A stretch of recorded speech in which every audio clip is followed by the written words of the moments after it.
For a long time, medicine and psychology were very separate from spirituality, and now medicine is starting to recognize that spirituality is key, and it's actually been recommended by the American College of Internal Medicine that we need to get a spiritual history when we talk to patients.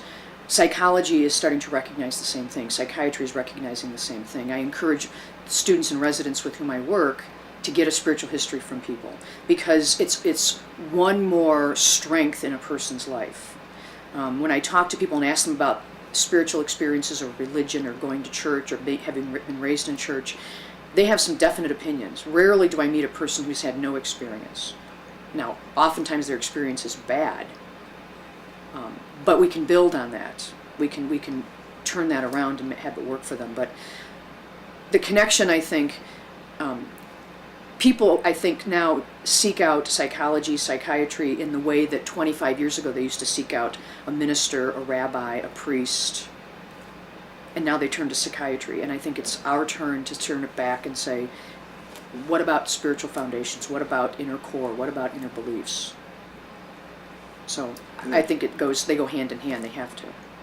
I think science is great. I mean, that's why I'm a scientist. But science runs into limits, things that science does not explain.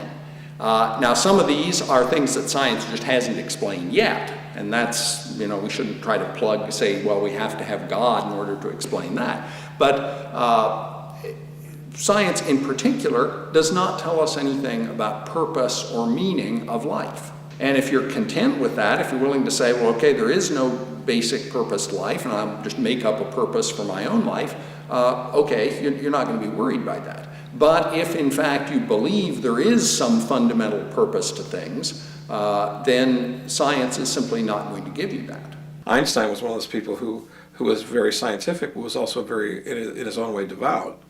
And so I'm one of those people, I don't think that you have to, that science and spirituality are mutually exclusive. In fact, if they make more sense together than anything else I can think of.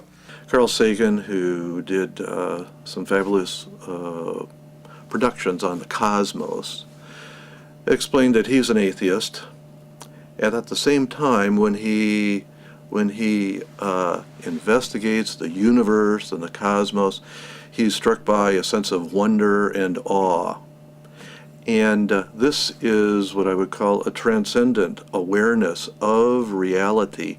He even acknowledged that if you want to call that a religious experience, he said, then that's fine with me. But I don't believe in a creator, personal God.